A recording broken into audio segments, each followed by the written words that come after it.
गोर मुकुट और चंचल मुस्कान। वो कोई साधारण बालक नहीं था, वो थे हमारे स्वयं श्री कृष्ण। आदरणीय शिक्षकगण एवं मेरे प्रिय साथियों, आप सभी ब्रजवासियों को मेरा दिल से राधे राधे। आज मैं आपको लेके चलूंगी एक ऐसी रोमांचक और दिव्य कथा की ओर जहाँ बाल रूप में भगवान श्री कृष्ण ने अधर्म पर धर्म की जीत का एक अद्भुत उदाहरण प्रस्तुत किया है, अगासुर का वध।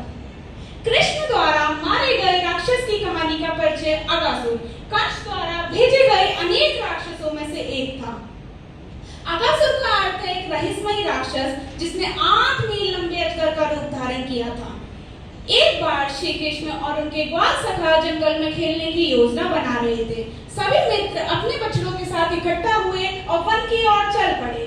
सभी उत्साह से भरे एक दूसरे का मजाक उड़ा रहे थे, हंस रहे थे और शरारतें कर रहे थे। तभी उनके सामने प्रकट होता है अगासुर।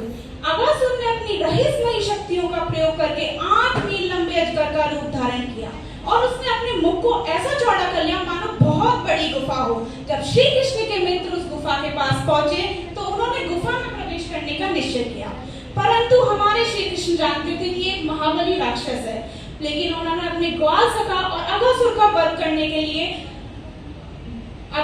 जब सभी लोग अंदर घुस गए तो अगासुर सभी को पेट में कुचलने की कोशिश कर रहा था, परंतु हमारे श्री कृष्ण ने खुद को उसके गले में फैला लिया और उसका दम घोट दिया। बहुत कोशिश करने के बाद भी अगासुर सांस ना ले सका और सांस ना लेने के कारण उसकी मृत्यु हो गई।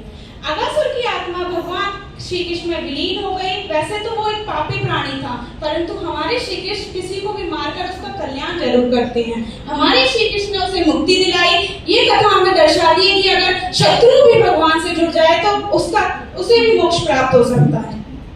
अगासुर की कहानी हमें ये समझाती है कि सभी के रूप रंग खामियों के बावजूद उनका सम्मान करें। किसी भी व्यक्ति को छोटा नहीं समझना चाहिए और किसी भी व्यक्ति का मजाक नहीं उड़ाना चाहिए, क्योंकि हमारे भगवान श्री कृष्ण ने सभी को एक समान बनाया है।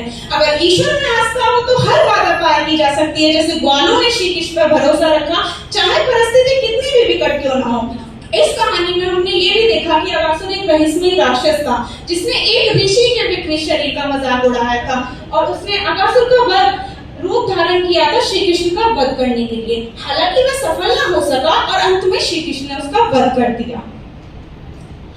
आप सभी का दिल से धन्यवाद जो आपने मेरी प्रस्तुति को समय दिया और ध्यानपूर्वक सुना। अगर मेरी प्रस्तुति ने श्री कृष्ण की लीला को आपके हृदय तक पहुंचाया हो तो यही मेरी प्रस्तुति की सबसे बड़ी सफलता होगी। अब मैं अपनी प्रस्तुति के कुछ पंक्तियों के साथ अंत करना पसंद करूंगी।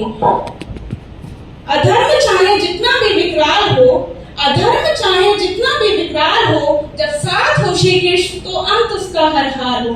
जब साथ हो श्री कृष्ण